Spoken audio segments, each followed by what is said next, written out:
Sebelum saya terangkan teks persisnya, itu ada sekian problem dalam memahami Quran, terutama kalau lewat terjemah. Problem itu bisa gawat, gawat betul, bukan gawat-gawatan tapi gawat betul. Misalnya ada ayat begini dan terjemahnya pasti begini. Fa'aina ma tuwallu fasamma wajhullah. Kamu menghadap mana saja, di arah manapun, di sana ada ridhonya. Itu kalau hanya pakai terjemah, tentu menjadikan kita sholat bisa menghadap ke timur, ke barat, ke utara, dan ke apa? Selatan. Saya cerita sedikit tentang asbabun nuzul. Memang tema sekarang tentang asbabun nuzul. Dulu Rasulullah SAW ketika di Mekah itu sholat menghadap Ka'bah. Tapi setelah pindah di Madinah, di mana Madinah itu ada komunitas Yahudi dan Nasrani, Rasulullah itu menghadap ke Baitul Maqdis, kira-kira 16 bulan. 16 sampai 17 bulan. Semua riwayat itu kisarannya hanya 16 sampai berapa? 17 bulan. Sehingga orang Yahudi itu bilang begini, Muhammad ini baiklah, meskipun dia membawa agama baru tapi kiblatnya masih ikut kita, masih baik kan? Setelah 16 bulan Nabi diperintahkan Allah untuk menghadap ke Ka'bah. Fawalli wajhaka syatral Masjidil Haram. Maka orang Yahudi itu berontak. Berontaknya adalah kiblat mereka ditinggalkan. Cara berpikir orang Yahudi itu kiblat mereka ditinggal. Sehingga mereka bilang mawallahum an qiblatihim allati kanu 'alaiha. Apa yang menjadikan umat Islam berpaling dari kiblat Baitul Maqdis. Kemudian mereka provokatif betul. Ini perlu diperjelas. Provokatif, bilang begini. Inna Muhammadan tahayyara fi din. Muhammad ini bingung dalam beragama, sehingga habis ngomong A ngomong B, habis kiblat Ka'bah, kiblat Baitul Maqdis. Sehingga dalam banyak tarikh disebutkan peristiwa kiblat itu terbanyak melahirkan orang murtad, orang yang keluar dari Islam gara-gara provokasi orang Yahudi. Muhammad tahayyara fi din. Muhammad itu bingung dalam menentukan pilihan apa? Beragama. Kemudian walhasil singkat cerita akhirnya Nabi itu madhep Ka'bah. Apa yang terjadi mukjizat itu adalah bahwa agama ini agama yang mewakili semua agama sebelumnya yang masih orisinil. Yaitu Nabi akhirnya berargumentasi Ka'bah adalah kiblat yang asli, yang lebih tua. Terus mereka tanya, buktinya apa?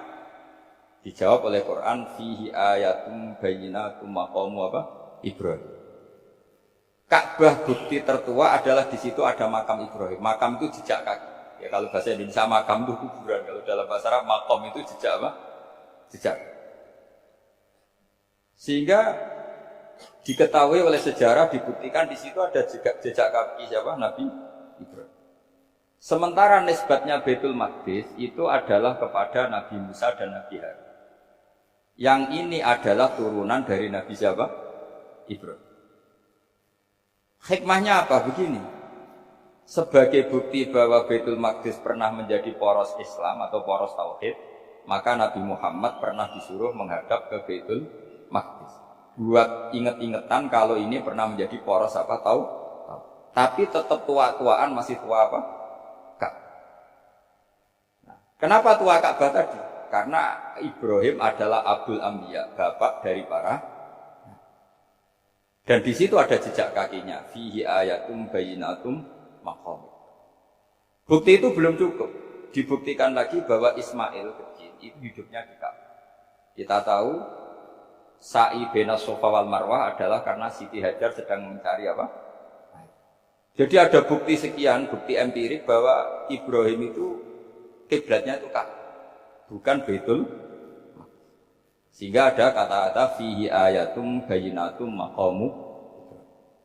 Nah, tanpa ngerti asbabun nuzul, kamu akan mengartikan fa'aina ma tuwal fasamma wajhullah itu salah. Karena di situ kamu menghadap mana saja, maka di situ ada ridhonya.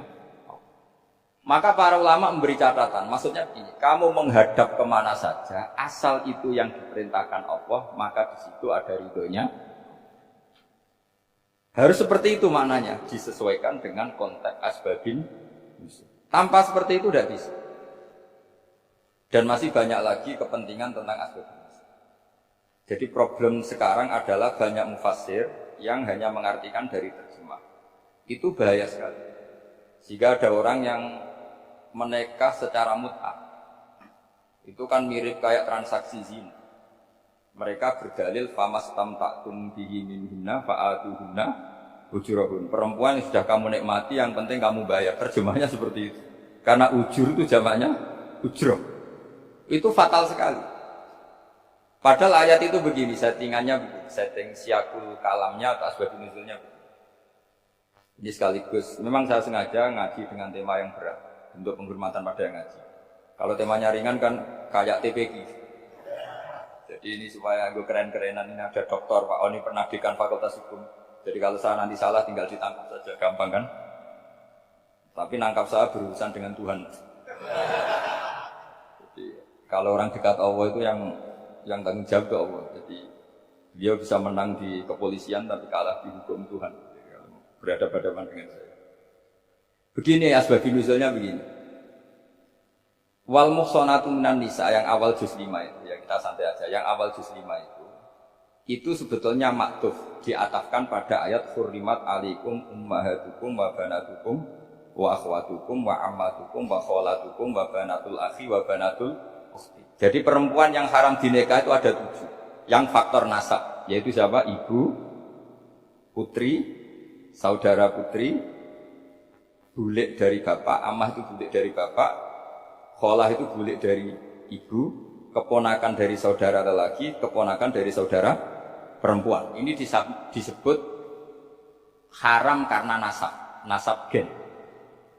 Kalau orang Jawa bilang hanya 4 karena ngitungnya bulik baik dari bapak maupun ibu. Kalau orang Jawa bilang kan bulik terus keponakan dihitung 1. Padahal ada keponakan dari saudara lelaki, ada keponakan dari saudara apa? Perempuan. Wa banatul akhi wa banatul ukhti.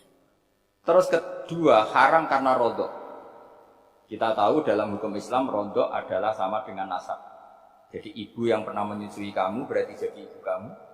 Dan saudara sepenyusuan berarti menjadi saudara kamu. Ini disebut wa ummahatukumul lati arda'nakum wa akhwatukum minar. Terus ketiga haram karena musyaharah, karena besanan. Jadi pagi ini misalnya saya nikah dengan Sri, bilang qabil tu nikaha wa taswijaha bil mar'il madkur. Setelah nikah dengan Sri ini otomatis ibunya dia menjadi mertua. Otomatis haram saya apa?